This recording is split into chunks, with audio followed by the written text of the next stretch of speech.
Hoje em dia é difícil imaginar um lugar no mundo que não possa ser explorado.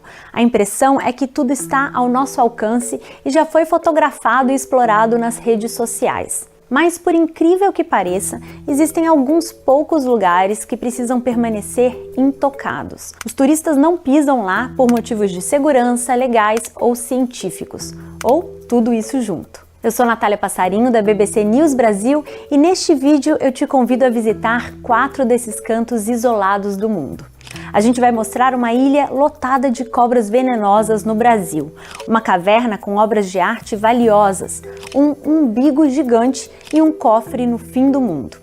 Começando pelo último que eu citei, o cofre no fim do mundo. Para chegar lá, é preciso ir ao arquipélago de Svalbard, na Noruega, em uma ilha remota chamada Spitsbergen, mais especificamente a 120 metros no interior de uma montanha de arenito. Ali fica localizado o maior depósito de sementes do mundo, conhecido como Banco Mundial de Sementes de Svalbard. Mas por que essas sementes ficam ali? No caso de uma catástrofe global, corremos o risco de perdermos para sempre culturas vitais para nossa existência. Por isso, cada país guarda seus próprios estoques de sementes. Esse banco, construído em 2008, é uma espécie de medida global para a segurança alimentar. Lá ficam as sementes mais preciosas do mundo, quase 900 mil delas, que asseguram nossa alimentação em caso de algum desastre. O bunker conserva uma reserva de cultivo que seria essencial para começar nossas colheitas do zero e também para a restauração das espécies. O motivo de ficar em um lugar tão remoto é a segurança. O cofre fica a cerca de 1.300 quilômetros do Polo Norte e 130 metros acima do nível do mar.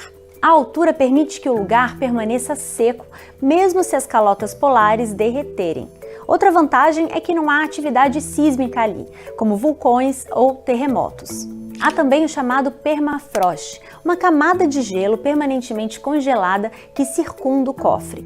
Isso ajuda a preservar as centenas de milhares de sementes armazenadas no interior, onde as temperaturas são mantidas abaixo de 18 graus negativos. O cofre é protegido a 7 chaves, o que garante que suas sementes sobrevivam por milhares de anos, se necessário. Mas a segurança do cofre tem preocupado os cientistas nos últimos tempos, e a culpa é das mudanças climáticas.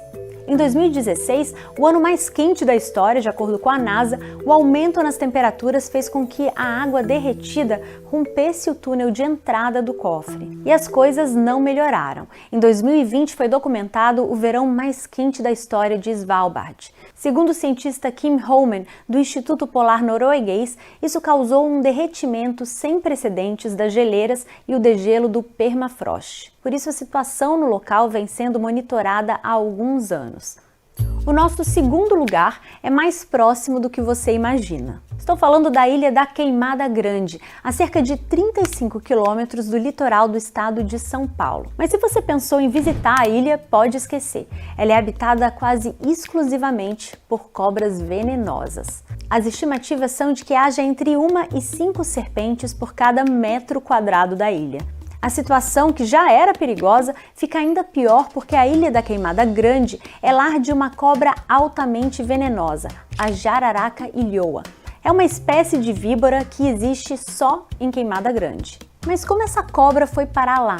E por que existem tantas delas? Bom, a ilha foi descoberta em 1532 pela expedição colonizadora de Martim Afonso de Souza. O nome foi dado por pescadores. Sabendo do risco que corriam ao desembarcar por lá, eles ateavam fogo na mata costeira para afugentar as serpentes. Por isso, a chamaram de Ilha da Queimada Grande.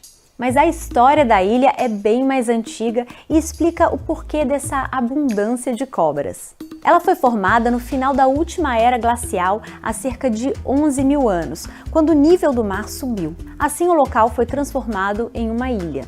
Depois da separação entre morro e continente, as jararacas que ficaram na Ilha da Queimada Grande sofreram uma série de adaptações de acordo com as condições ambientais do local e acabaram se diferenciando das jararacas que ficaram no continente. Como há quase uma ausência de predadores de serpentes na ilha e uma grande disponibilidade de alimentos, as jararacas ilhoas se espalharam de forma impressionante. A sorte, se é que isso pode ser dito, é que é um veneno mais forte para aves do que para mamíferos. É justamente por causa dessa quantidade de cobras que o governo brasileiro proíbe qualquer pessoa de pisar na ilha como medida de precaução. A única exceção são alguns pesquisadores. Mas para ficar lá, eles devem estar sempre acompanhados por um médico e seguir protocolos rígidos. Em 2019, porém, aconteceu algo aterrorizante. 4 homens ficaram presos na Ilha da Queimada Grande, depois que o barco pesqueiro deles afundou. Eles foram resgatados depois de 3 dias. De qualquer forma, essa ilha remota de 43 hectares no litoral de São Paulo não parece ser o destino de férias mais atraente. Tanto que em 2010, um site especializado em listas colocou a Ilha das Cobras como o pior lugar do mundo para visitar, à frente até da zona contaminada da antiga usina de Chernobyl, na Ucrânia. Nosso terceiro lugar não é exatamente perigoso, mas não podemos entrar nele por causa das valiosas obras de arte que estão lá. Não estamos falando de algum museu privado, e sim de uma gruta localizada no sul da França, a Gruta de Lascaux. Ela é um dos exemplos mais bem preservados de arte pré-histórica já descobertos. Ao todo, o local tem cerca de 600 pinturas e 1000 gravuras feitas há cerca de 17.000 anos. Entre as pinturas, há apenas uma imagem humana. Naquele período, nossa autorrepresentação era geralmente feita através de esculturas. A maior parte das pinturas da gruta mostram cenas de caça. São representados grandes animais comuns na fauna do período Paleolítico Superior, como cavalos, bisões, mamutes, ibex, auroques, veados, leões, ursos e lobos. A pintura mais famosa de Lascaux é conhecida como a Sala dos Touros e é impressionante. Dá uma olhada. Além das pinturas, há também uma série de gravuras na caverna, que retratam tanto animais quanto sinais abstratos. Mas por que a caverna é proibida? Para entender, vale a pena voltar alguns anos na história. Lascaux foi descoberta por acaso. Em 1940, nos primórdios da Segunda Guerra Mundial, 4 adolescentes estavam em busca de um cachorro que havia desaparecido. Ao tentar entrar em um buraco na terra, eles acabaram descobrindo a caverna. A caverna foi aberta 8 anos depois ao público curioso que queria ver de perto a obra de seus ancestrais. Mas depois disso, as pinturas e gravuras começaram a ter sua preservação ameaçada. As visitas tiveram que ser suspensas em 1963, após começar a aparecer mofo nas paredes da caverna. E hoje, quase 60 anos depois, ela continua fora do alcance do público. Para saciar a curiosidade, foram construídas réplicas. Essa foto é de uma delas. Agora chegamos ao nosso último lugar proibido, que é conhecido como o Umbigo do Mundo. O lugar fica na Austrália e é um dos maiores monólitos do planeta. E como deu para imaginar, se parece com um umbigo. Estou falando de Uluru, antes conhecido como Ayers Rock. Por muitos anos, o monólito esteve aberto ao público e era considerado uma atração turística. As pessoas podiam até tentar escalar 348 metros para chegar até o cume. Para isso, tinham que enfrentar um calor extremo, em torno de 47 graus no verão. Mais recentemente, Uluru foi adicionado à lista de lugares que o público não pode visitar. Isso porque trata-se de um local sagrado para os aborígenes Anangu, que são os guardiões da rocha. Na cultura Anangu, Uluru é uma evidência de que os seres celestiais chegaram à Terra quando ela ainda não tinha forma nem vida. Esses seres teriam viajado por aqui, criando espécies e formas vivas ao longo do caminho. E uma dessas criações seria justamente Uluru. Por isso, membros dessa comunidade aborígene queriam que suas tradições fossem respeitadas e que os visitantes não pudessem mais escalar o local.